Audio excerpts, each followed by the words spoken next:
Welcome to another Study Skills webinar. We're going to be talking more about writing, but we're going to be specifically talking about writing and writing conference papers and the importance of going to conferences and presenting your ideas and process. So let's begin by talking about conference papers and how we present them and the role that conferences play in the writing task. Conferences. Conferences are an important part of academic life. And even if you are a student, in fact, especially if you are a student, one of the things that you should be prioritizing right from the start is trying to attend as many conferences as you can. Now, there are a number of reasons for this. But one of them is that a big part of academic life, a big part of research life is relationships. Who you know, finding people who are on the same page as you, who share your interests.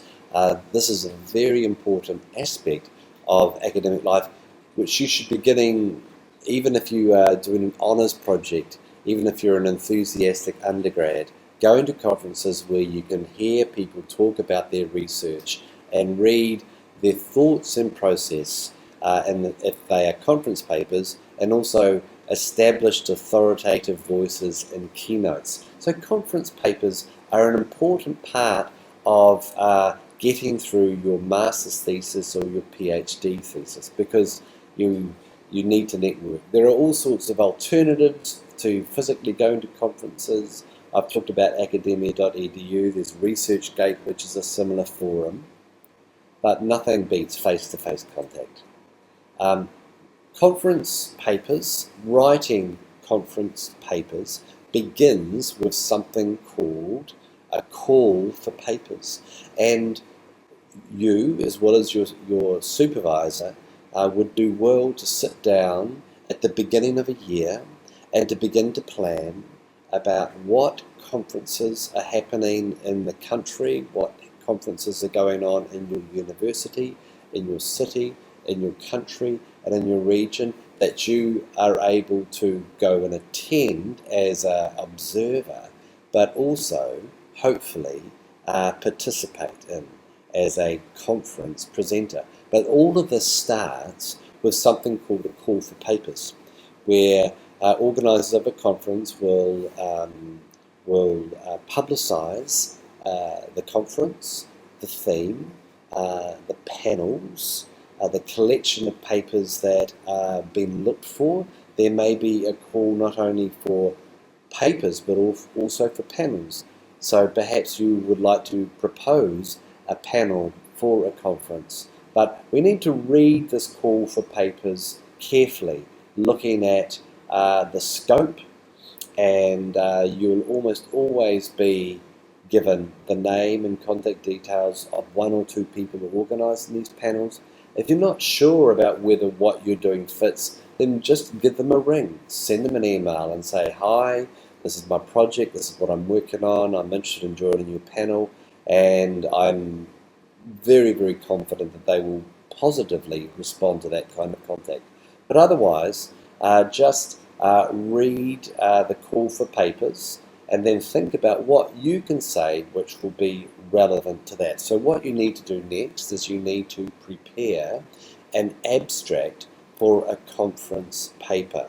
And so you need to, it's usually 200 to 250 words long, and you're condensing what you're trying to say.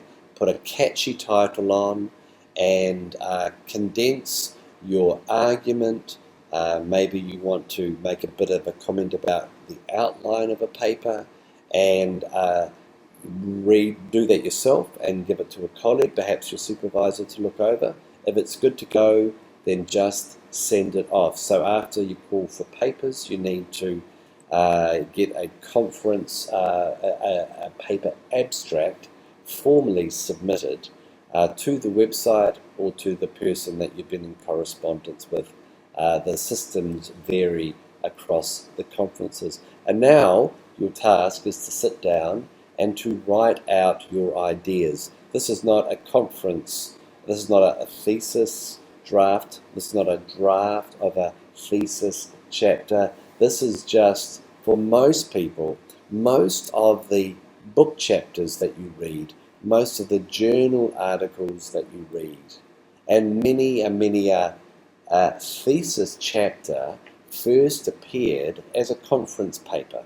This is, in most parts of the world, standard operating procedures. And so this is where you have to just get over the blank page syndrome, and you need to, however way you do it, and I've shown you the way that I do it, sit down, get an outline, and begin to get your ideas and your arguments organized.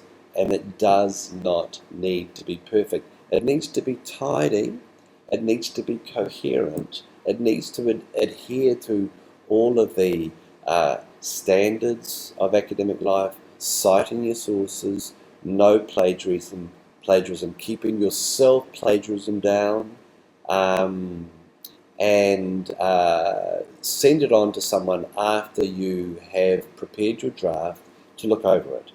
You can find someone who will read over and edit papers, conference papers, maybe 5 to 10,000, 5 to 8,000 words.